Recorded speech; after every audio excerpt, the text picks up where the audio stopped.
हाय દીકરાઓ, જય Shri Krishna, good morning. ચાલો રાજુ સર, આપ સૌનું હાર્દિક સ્વાગત કરું છું આજના લેક્ચરની અંદર. દીકરાઓ, આજે આપણે થર્મોડાયનેમિક્સ ચેપ્ટરના જે અત્યાર સુધીના જે ટોપિક્સ આપણે ચાલી ગયા છીએ, એટલે કે ફર્સ્ટ લો ઓફ થર્મોડાયનેમિક્સમાં એન્થાલ્પી, આંતરિક ઉર્જા, એન્થાલ્પી અને વાયુની પ્રક્રિયા દરમિયાન થતા કદનો ફેરફાર વચ્ચેનો સંબંધ, એટલે કે delta H is equal to delta U plus P delta V, અને મોલ સાથેનો સંબંધ અને પ્રથમ ઉષ્મા ગતિશાસ્ત્રનો પ્રથમ નિયમ, એટલે કે delta H is equal to delta U plus delta NG RT. આટલા ટોપિક સુધી આપણે ડિસ્કશન કરી ગયા. તો એ પોઈન્ટના બેઝ ઉપર એનસીઆરટીમાં જેટલા કોયડાઓ અને સ્વાધ્યાયના જેટલા પ્રશ્નો સોલ્વ થઈ શકશે એટલા ટોપિક્સનું આજે આપણે ડિસ્કશન કરી લઈએ, રાઈટ? તો એના માટે આપણે આજે જે કોયડાઓ છે, દાખલાઓ છે, સોલ્વ કરીએ આ મેથડથી. રેડી? તો શરૂઆત કરીએ પ્રથમ કોયડાથી. અને ફર્સ્ટ કોયડો છે કોયડા નંબર 6.1. એમાં આપ જોઈ શકો છો અહીંયા પ્રણાલીની આંતરિક ઉર્જામાં ફેરફાર દર્શાવવાનો છે. એટલે તમને ક્વેશ્ચન છે delta U is equal two question mark. તો પહેલો પ્રશ્ન જોઈએ, ફર્સ્ટ વન. પ્રણાલી વડે, સાંભળજો, પ્રણાલી વડે પર્યાવરણમાંથી ઉષ્મા શોષાય નથી એટલે Q બરાબર 0 થશે. કેમ કે ઉષ્માનું તો શોષણ જ નથી થયું, કે નથી ઉત્સર્જન થયું. પણ પ્રણાલી પર કાર્ય થયેલ છે એટલે W બરાબર પોઝિટિવ લેવાનું, કેમ કે પ્રણાલી પર કાર્ય થયું છે. રેડી? તો પ્રણાલીની દિવાલ કેવા પ્રકારની હશે? હવે જો ઉષ્માનું શોષણ નથી થયું અને ઉષ્માનું ઉત્સર્જન નહીં થયું હોય તો એનો મતલબ પ્રણાલીની દિવાલ કેવી હોવી જોઈએ? તો કે ભાઈ પ્રણાલી છે બંધ પાત્રમાં છે, બરાબર. અહીંયા પ્રણાલી આની અંદર ભરેલી છે. આ દિવાલ છે કેવી હોવી જોઈએ? એ ડાયાબેટિક, એટલે કે જેને કહેવાય ને ઉષ્માની અવાહક દિવાલ હોવી જોઈએ, જેને ઇન્સ્યુલેશન કરેલું કહી શકાય.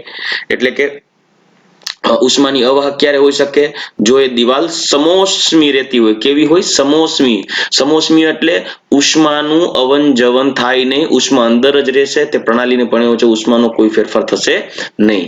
એટલે કહી શકાય કે સમોષ્મી દિવાલ હોય તે બહારથી ઉષ્મા અંદર આવવા દેશે પણ નહીં, અને અંદરથી બહાર ઉષ્માનું જે ટ્રાન્સફોર્મેશન થવા દેશે નહીં.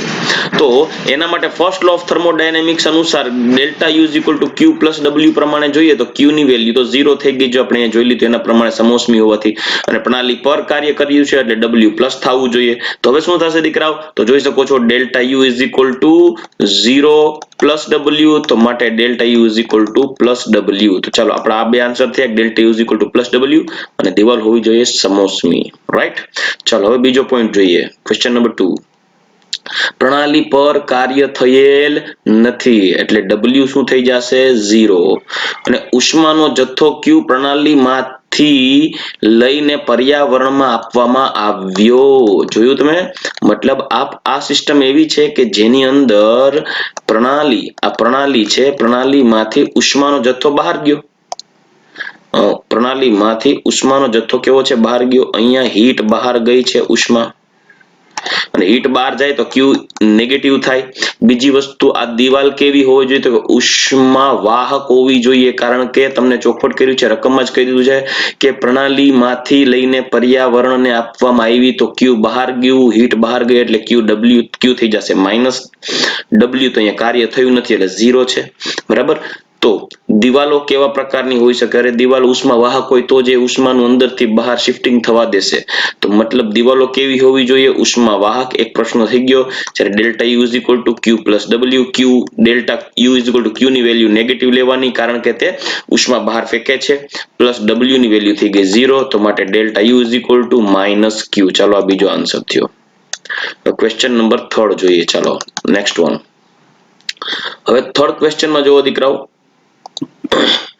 પ્રણાલી વડે કાર્ય થયેલ છે એટલે W થઈ જશે પોઝિટિવ, નેગેટિવ, કારણ કે પ્રણાલી વડે કાર્ય થયું એટલે નેગેટિવ. પ્રણાલી પર કાર્ય થયું હોય તો W પોઝિટિવ. અને ઉષ્મા પ્રણાલીને આપવામાં આવે છે, એટલે પ્રણાલીમાં ઉષ્મા ઉમેરવામાં આવે તો Q થઈ જશે પોઝિટિવ. તો કેવા પ્રકારની પ્રણાલી હશે? તો દીકરાઓ એના માટે તમે શું લખી શકો? તો કે ભાઈ પ્રણાલી હોય, પ્રણાલી બહારથી ઉષ્મા આપવામાં આવે એટલે ઉષ્મા આપવામાં આવે એટલે Q બરાબર પોઝિટિવ, બરાબર. અને પ્રણાલી વડે કાર્ય થયેલ છે એટલે કાર્ય થઈ ગયું પ્રણાલી વડે એટલે W is equal two negative, બરાબર. તો આંતરિક ઉર્જાનો ફેરફાર delta U is equal to Q plus W, પણ ડબલ્યુ લેવાનું માઇનસ, અહીંયા ચોખવટ કીધી છે, ક્યુ લીધી છે પ્લસ, તો માટે delta U is equal to Q plus minus W. ચાલો આ આન્સર થઈ ગયો આપણો. અને પ્રણાલી કેવી હશે? બંધ પ્રણાલી હશે, બંધ પ્રણાલી.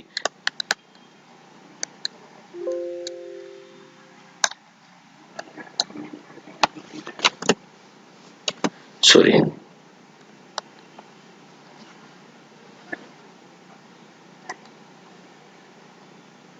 ચાલો પ્રણાલી કેવી હશે? બંધ પ્રણાલી. રેડી? બંધ પ્રણાલી હશે તો જ તમે પ્રણાલીમાં ઉષ્મા ઉમેરતા પ્રણાલી દ્વારા કાર્ય થયું છે. જો પ્રણાલી ખુલ્લી હશે તો પ્રણાલીના કદમાં ફેરફાર થશે, પણ અહીંયા તમને કોઈ સ્પેસિફિકેશન કરેલું નથી એટલે બંધ પ્રણાલી હશે. ચાલો તો આપણે પહેલો મુદ્દો પૂરો કરી ગયા, એટલે પહેલો ક્વેશ્ચન કોયડો પૂરો કરી ગયો. નેક્સ્ટ ક્વેશ્ચન ઉપર આગળ વધીએ. ક્વેશ્ચન નંબર 2, કોયડા નંબર 2.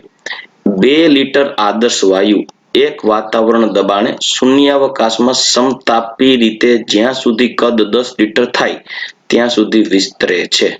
ચલો મતલબ તમને ક્વેશ્ચનમાં જ કીધું છે કે 2 લિટર આદર્શ વાયુ છે. ઓકે, તો આદર્શ વાયુ કેટલા લિટર છે? V1 બરાબર 2 લિટર છે. હવે એને કોઈ એક પાત્રમાં એટલે કે સિલિન્ડરમાં માની લો કે આપણે ભરી દઈએ. આ સિલિન્ડરમાં ભરી દીધું છે.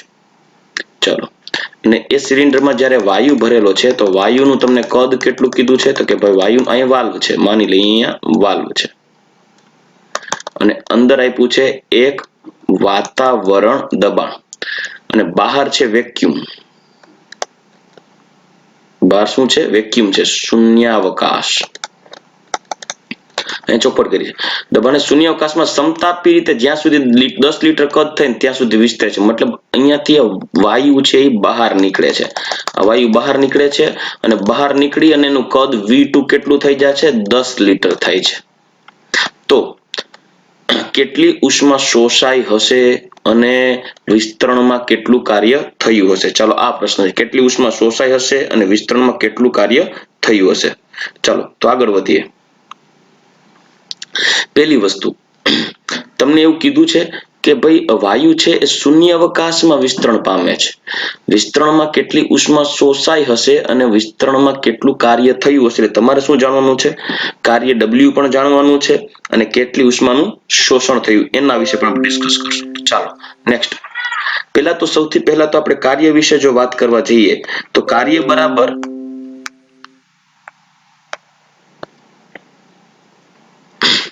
કેટલી ઉષ્મા, તમે એક વસ્તુ વિચારો, સમગ્ર ઘટના દરમિયાન આ આદર્શ વાયુ છે, આદર્શ વાયુ.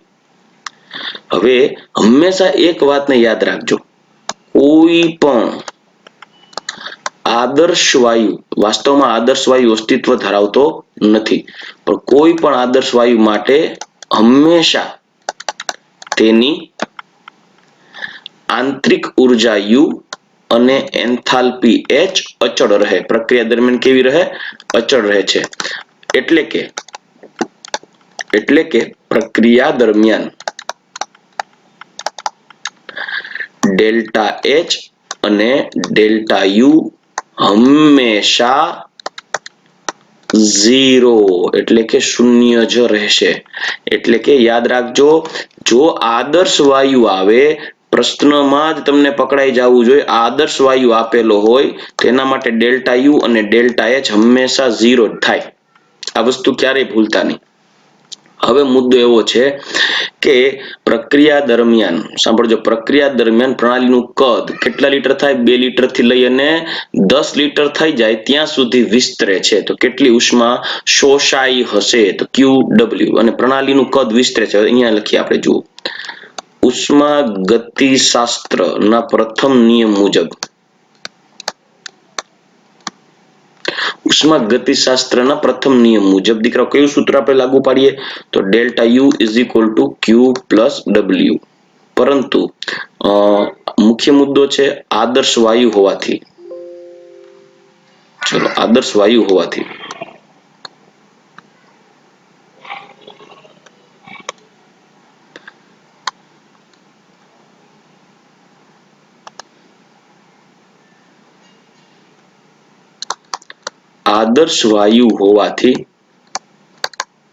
ડેલ્ટા U બરાબર થશે 0, તો માટે 0 બરાબર Q પ્લસ W.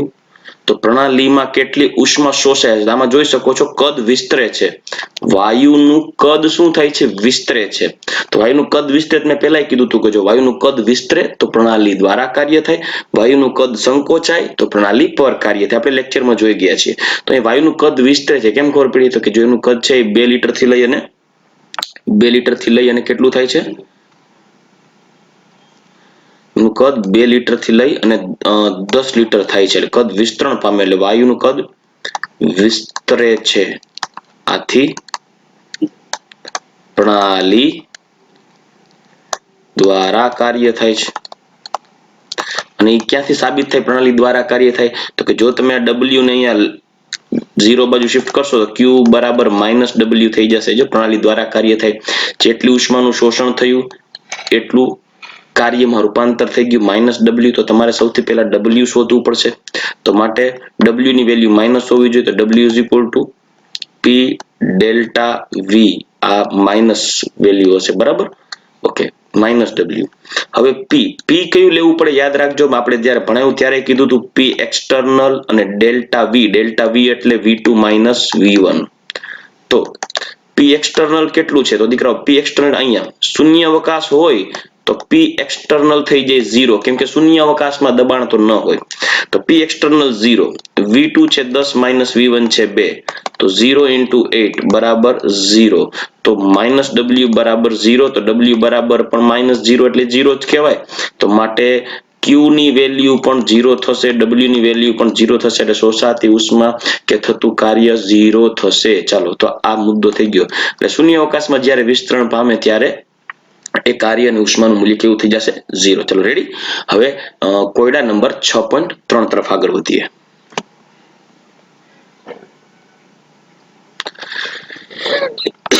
કોયડા નંબર 6.3 ની રકમ દીકરા તમે જોઈ શકો છો.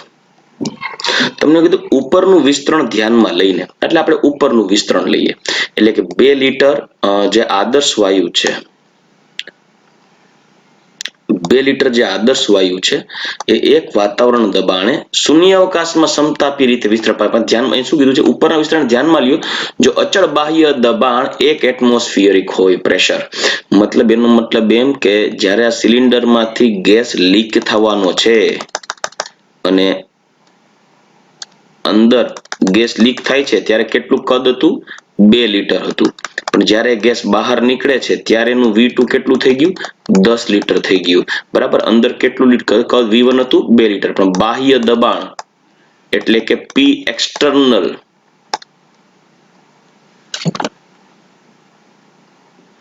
બાહ્ય દબાણ P એક્સટર્નલ તમને કીધું છે. P external is equal two 1 atmosphere. ક્યાંથી ખબર પડી? રકમમાં જ કીધું છે. આપણે જે કોયડા નંબર 6.2 હતો એની અંદર એવું કીધું કે ભાઈ બહાર શૂન્ય અવકાશ છે. કોયડા નંબર 6.3 માં એવું કીધું કે ઉપરનું જ વિસ્તરણ ધ્યાનમાં લ્યો પણ બાહ્ય દબાણ 1 રાખજો. એટલે આ વખતે શૂન્ય અવકાશ નહીં, બાહ્ય દબાણ 1 રાખવું છે. એટલે P એક્સટર્નલ 1 થઈ જાય. એટલે P એક્સટર્નલ 0 હતું એટલે આગળના કોયડામાં જોઈ ગયા ત્યારે કાર્ય 0 થયું હતું. પણ આ વખતે P એક્સટર્નલ છે એ 1 છે એટલે કાર્ય 0 થશે નહીં. રેડી. તો હવે ધ્યાનમાં લીજો અચળ બાહ્ય દબાણ 1 હોય ત્યારે કેટલી ઉષ્માનો ફેરફાર થયો હશે? હવે એ મુદ્દાની ગણતરી કરવાની થઈ. તો એના આધારે આપણે વિચારીએ તો Q is equal two -W. આપણે આગળ જોઈ ગયા કે ભાઈ આદર્શ વાયુ છે. તો આદર્શ વાયુ માટે ડેલ્ટા U બરાબર 0 થાય. તો માટે delta U is equal two Q plus W આ બાજુ લઈએ તો Q is equal two -W is equal two P delta V લઈએ તો P external into delta V. તો માટે ડેલ્ટા V પહેલા શું થશે? V2 V1. V2 V1 એટલે V2 કેટલું છે આપણી પાસે? 10 લીટર. V1 કેટલું છે? 2 લીટર. ટોટલ થશે 8 લીટર. હવે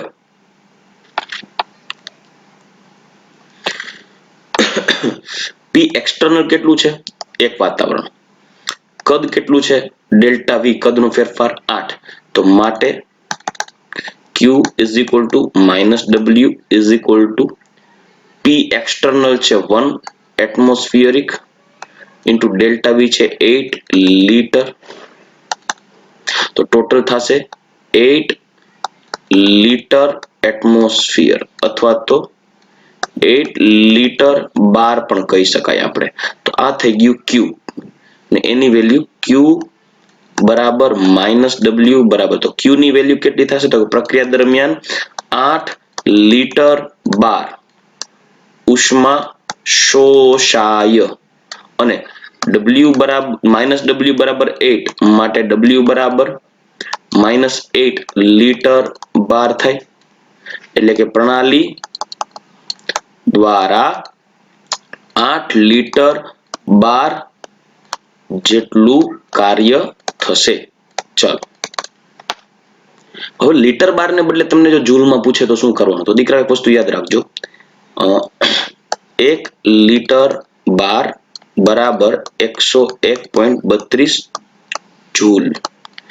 1 લીટર બાર બરાબર 101.32 જૂલ. તો આ વેલ્યુને તમારે લીટર બારમાં કન્વર્ટ કરવી હોય તો 8 લીટર બાર હોય ત્યારે કેટલું, તમારે તો 8 લીટર બાર આવ્યું ને, તો આન્સર શું આવવો જોઈએ, તો કે 8 into 101.32 બરાબર. તો આન્સર આવવો જોઈએ 8 into 101.32.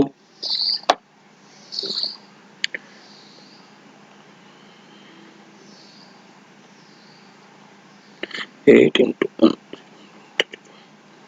એટલે 810.56 જૂલ આન્સર આવવો જોઈએ.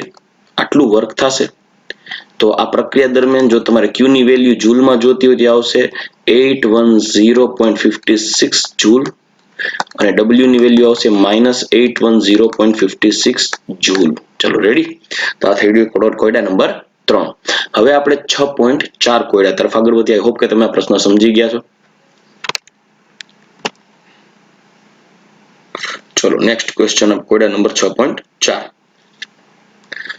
2 લીટર આદર્શ વાયુ વાળો આ જ પ્રશ્ન છે, પણ ખાલી ફરક એટલે ઉપરનું વિસ્તરણ ધ્યાનમાં લ્યો અને પ્રતિવર્તી રીતે 10 લીટર કદ માટે ગણતરી કરો. 10 લીટર કદ માટે. તો પ્રતિવર્તી રીતે આપણે જોઈએ તો પ્રતિવર્તી પ્રક્રિયા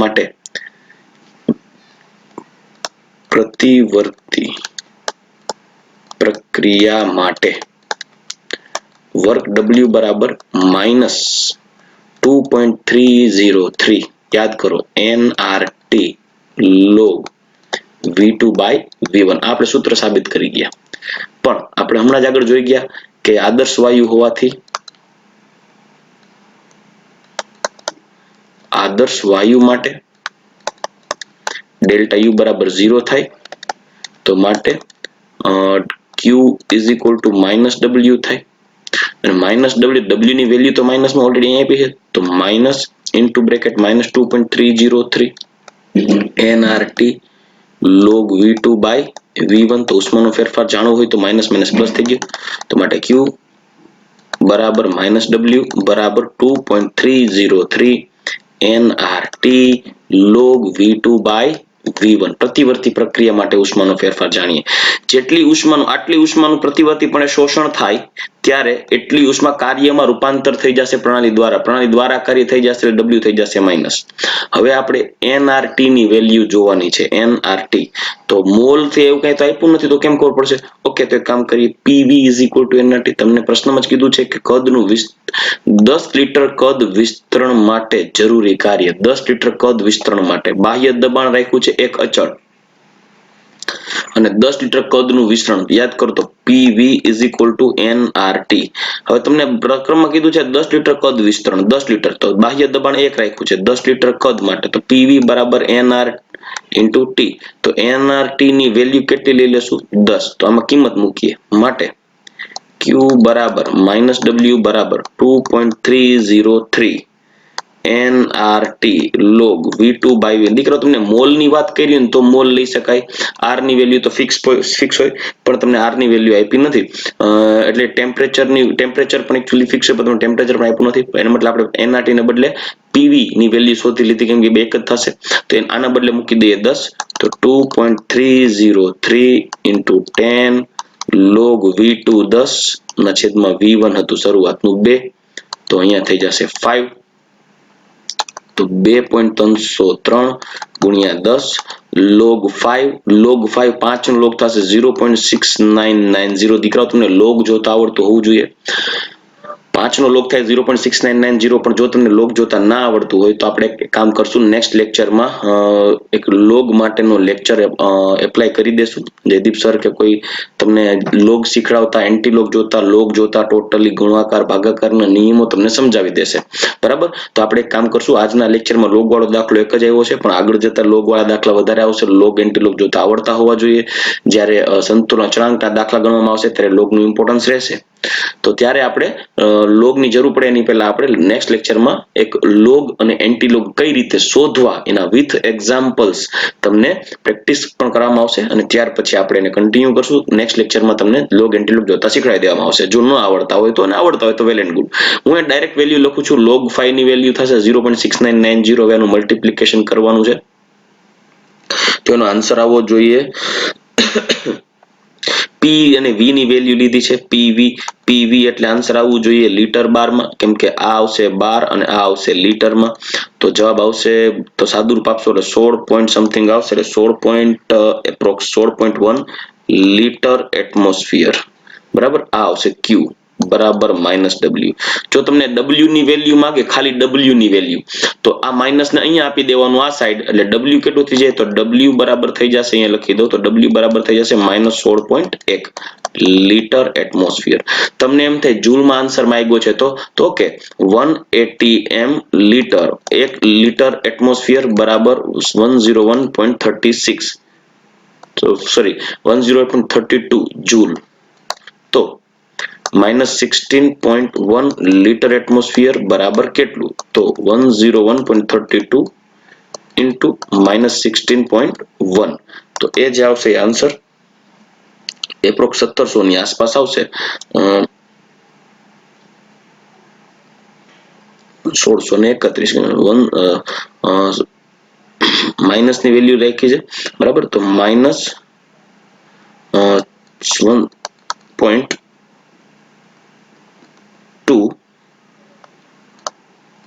જૂલ રેડી તો આ થઈ ગયું W ની વેલ્યુ જો Q ની વેલ્યુ તમારે જોતી હોય તો Q is equal to 1631.2 joule ચલો રેડી તો આ થઈ ગયો કોયડા નંબર 6.4 ચલો નેક્સ્ટ કોયડો આપણે ટ્રાય કરીએ 6.5 તરફ હવે જોઈ શકો છો તમને પ્રશ્નમાં કીધું છે કે ભાઈ પાણીની બાષ્પ સંપૂર્ણ વાયુ છે તેમ ધારી લ્યો એટલે આપણે હવે એવું ધારી લેવાનું છે કે પાણીની બાષ્પ છે સંપૂર્ણપણે ગેસિયસ સબસ્ટન્સ છે તો કે ભાઈ જો પાણીની બાષ્પ સંપૂર્ણ વાયુ છે એવું ધારી લઈએ અને 1 મોલ પાણીને 1 બાર દબાણે 1 મોલ પાણીને 1 બાર દબાણે અને 100 ડિગ્રી સેલ્સિયસ તાપમાને મોલર એન્થાલ્પી 41 કિલોજૂલ પ્રતિ મોલ છે મોલર એન્થાલ્પી એટલે કે પહેલા તો હું તમને રકમ સમજાવું નીચેની સાઈડ થી લખી દઉં મારી પાસે H2O લિક્વિડ છે એમાંથી H2O ગેસ બનાવવું છે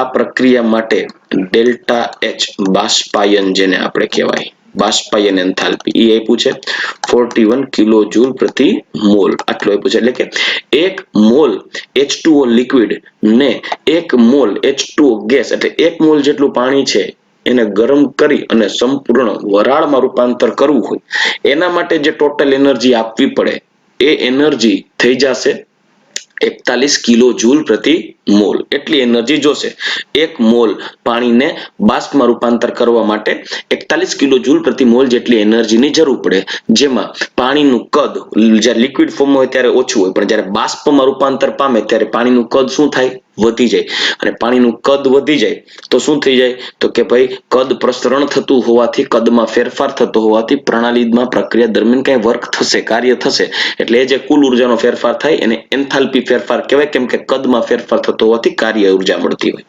યાદ કરો એન્થાલ્પી એ જ કે પ્રક્રિયા દરમિયાન જો કદ અચળ ન રહેતું હોય અચળ દબાણે પ્રક્રિયા થતી હોય તો એ પ્રક્રિયા દરમિયાન થતો ઉર્જાનો ફેરફાર એ એન્થાલ્પી ફેરફાર કહેવાય તમને ચોખવટ કીધું છે 1 બાર દબાણે એટલે 1 બાર દબાણ શું રહ્યું કોન્સ્ટન્ટ રહ્યું 1 બાર દબાણ બરાબર ચલો રેડી તો આંતરિક ઉર્જાનો ફેરફાર ગણો એટલે તમને ડેલ્ટા H આપ્યું છે ડેલ્ટા U માંગ્યું છે તો હવે પ્રશ્ન કેવો છે કે ડેલ્ટા H આપ્યું છે ડેલ્ટા U માંગ્યું છે તો બે સંબંધ હોય આપણી પાસે એક છે ડેલ્ટા H બરાબર ડેલ્ટા U વત્તા P ડેલ્ટા V પણ તમને કદનો સંબંધ તો આપ્યો નથી એટલે આ સૂત્ર લાગુ પડશે નહીં.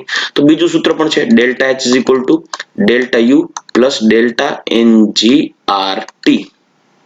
હા, ડેલ્ટા એનજી આર અને ટી, ટી એ ટેમ્પરેચર આપેલું છે 100 ડિગ્રી સેલ્સિયસ. તો ટેમ્પરેચર ટી કેટલું થઈ જશે? 100 ડિગ્રી સેલ્સિયસ, એટલે કે 373 કેલ્વિન. આર ની વેલ્યુ જો તમારે જૂલમાં જોતી હોય તો આર ની વેલ્યુ તમને રકમમાં આપેલી હોય, ભલે આમાં નથી છતાં પણ આર ની વેલ્યુ વિશે આપણે ચેપ્ટર નંબર 5 માં ડિસ્કસ કરશું. 8.314 ગુણ્યા, જો પહેલા તો આ જૂલમાં લેશું, joule, kelvin inverse, mole inverse. અને જો આર ની વેલ્યુ જૂલને બદલે કિલો જૂલમાં જોતી હોય, જૂલને કિલો જૂલમાં ફેરવવું હોય તો એને 10⁻³ વડે ગુણવા પડશે. તો આર બરાબર 8.314 into 10⁻³ kilo joule kelvin inverse mole inverse. ચાલો, આર ની વેલ્યુ પણ છે આપણી પાસે. ડેલ્ટા એનજી જોઈએ છે તો delta NG is equal to N of gas product minus N of gas reactant. Product એટલે નિપજના વાયુરૂપ મોલ માઇનસ પ્રક્રિયકના વાયુરૂપ મોલ. નિપજના વાયુરૂપ મોલ કેટલા છે? 1 મોલ, કેમ કે પ્રશ્નમાં શરૂઆતમાં 1 મોલ પાણીને જ આપણે બાષ્પમાં રૂપાંતર કરીએ છીએ, તો 1 મોલ છે આ 1 મોલ. બરાબર. તો હવે આ 1 મોલ હોવાથી હું અહીંયા લખી નાખું 1, જ્યારે અહીંયા લિક્વિડ 1 મોલ છે, જ્યારે ડેલ્ટા એનજી માં ગેસિયસ મોલ યુઝ કરવો પડે, તો આ થઈ જાય 0. તો એનો મતલબ ડેલ્ટા એનજી આવશે 1. તો હવે સૂત્રમાં કિંમત મૂકશું, તો અહીંયા સાદુરૂપ આપીએ, માટે delta NG is equal to delta NG તો 1 આવી ગયું, તો delta H is equal to delta U plus delta NG R T. તો ડેલ્ટા એચ ની વેલ્યુ કિલો જૂલમાં આપી છે, કેટલી આપી છે? 41. ડેલ્ટા યુ શોધવાનું, ડેલ્ટા એનજી 1, આર ની વેલ્યુ 8.314 into 10⁻³ અને ટી ટેમ્પરેચર કેટલું આપ્યું છે? 373 કેલ્વિન. તો આનું સાદુરૂપ આપીએ, કિલો જૂલમાં આપણે મળશે આન્સર, કેમ કે ડેલ્ટા એચ કિલો જૂલમાં આપ્યું છે, આર ની વેલ્યુ પણ કિલો જૂલમાં લઈ લીધી છે. તો એક કામ કરીએ, આપણે એનું સાદુરૂપ આપીએ, 373 ગુણ્યા 8.314, એટલે એનો આન્સર આવવો જોઈએ 3101.1 into 10⁻³ તો 3 પોઈન્ટ ડાબી બાજુ ખસેડી લઈએ, -3 ને નિગ્લેક્ટ કરવા, દૂર કરવા માટે, એટલે 41 is equal to delta H plus delta U plus 3.101. બરાબર. તો delta U is equal two 41 minus 3.1 ને આપણે ડાબી બાજુ ખસેડી લઈએ તો માઇનસમાં થઈ જાય 3.1. તો ટોટલ તમારો આન્સર શું આવવો જોઈએ? 41 માંથી 3.1 બાદ કરીએ એટલે 40 આવવો જોઈએ આન્સર. 30 3 બાદ કરો એટલે 47.9 આવવું જોઈએ. 9 તો 37.9 આવવું જોઈએ. 37.9 કિલો જૂલ પ્રતિ મોલ, કેમ કે આ તમને આ વેલ્યુ આપી હતી કિલો જૂલ પ્રતિ મોલમાં. કેંગ્યુ ડેલ્ટા એચ પ્રક્રિયા માટે ડેલ્ટા એચ આપેલું હતું, બાષ્પાયન રકમમાં જ કીધું છે, કિલો જૂલ પ્રતિ મોલ હતું, તો આપેલું હતું અહીંયા. તો તમને હવે ડેલ્ટા યુ મળી ગયું 37.9 કિલો જૂલ પ્રતિ મોલ. ચાલો, તો પહેલો પ્રશ્ન અહીંયા જે આપેલો હતો એ પૂરો થઈ ગયો. પહેલો પ્રશ્ન હતો 1 મોલ પાણીને 1 બાર દબાણે 100 ડિગ્રી સેલ્સિયસ તાપમાને બાષ્પમાં ફેરવવામાં આવ્યું, તો તે પ્રક્રિયા દરમિયાન આંતરિક ઉર્જાનો ફેરફાર. હવે બીજી કન્ડિશન જોઈએ, 1 મોલ પાણીને બરફમાં રૂપાંતર કરવામાં આવે છે, કન્ડિશન નંબર 2. એટલે કે આમાં આપણને બીજો દાખલો પૂછ્યો છે. 1 મોલ પાણી H2O લિક્વિડ અને એને શેમાં ફેરવવું છે? H2O સોલિડ એટલે કે આઈસ, બરફમાં. હવે મુદ્દો કેવો છે? પ્રશ્ન એવો પૂછ્યો છે કે આ પ્રક્રિયા દરમિયાન એન્થાલ્પી ફેરફાર કેટલો? તો દીકરો એક કામ કરો, તો અહીંયા ડેલ્ટા એનજી શોધો. ડેલ્ટા એનજી બરાબર N of gas product minus N of gas of reactant.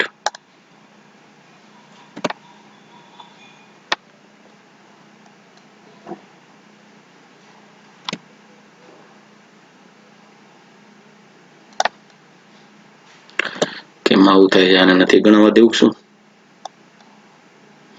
લે, કોઈ વાંધો નહીં, ચાલો ગેસ. ચલો રેડી.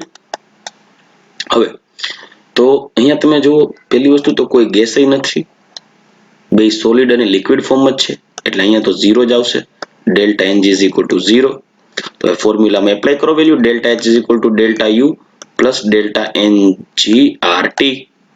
તો ડેલ્ટા એનજી તો 0 છે, તો આખો પદ 0 થઈ જશે ગુણાકાર માટે. તો delta H is approximately similar two delta you બરાબર કેટલી વેલ્યુ આવશે? 41 કિલો જૂલ પ્રતિ મોલ. ચલો તો આ દાખલા નંબર 6.5 કોયડા નંબર 6.5 પૂર્ણ થયો. આગળ વધીએ. હવે 6.6 જુઓ, તમને એમાં બોમ્બ કેલરી મીટરનો કોન્સેપ્ટ આપ્યો છે, જે આપણે હીટ કેપેસિટી ભણવાની જ વાર છે.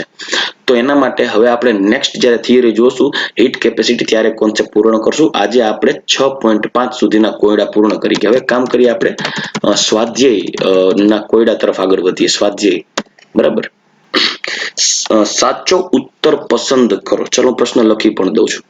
એક્સરસાઇઝમાં પહેલો ક્વેશ્ચન, સાચો ઉત્તર પસંદ કરો.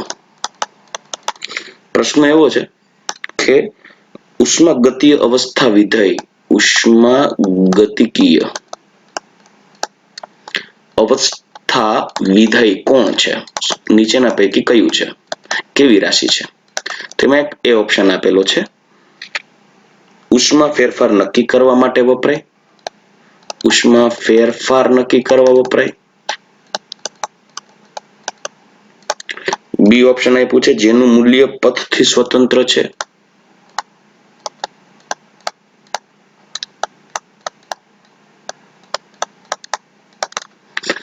સી ઓપ્શન આપ્યું છે, દબાણ અને કાર્ય નક્કી કરવા વપરાય.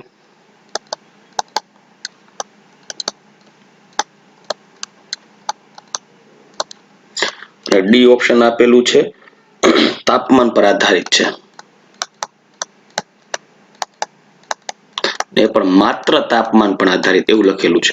તો દીકરાઓ, અવસ્થા વિધેય આપણે જોઈ ગયા. અવસ્થા વિધેય એ પ્રણાલીના એવા ગુણધર્મ છે કે જે પ્રણાલીની અવસ્થા ઉપર આધાર રાખે, અવસ્થા પ્રાપ્ત કરવાના માર્ગ ઉપર નહીં. એટલે તેનું મૂલ્ય પથથી સ્વતંત્ર છે. એટલે આન્સર આવવો જોઈએ બી. ચાલો રેડી.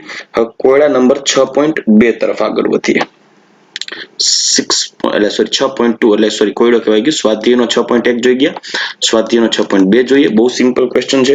સમોષ્મી પરિસ્થિતિ હેઠળ થનાર પ્રક્રમ માટે સાચી શરત. એટલે સમોષ્મી પરિસ્થિતિ માટે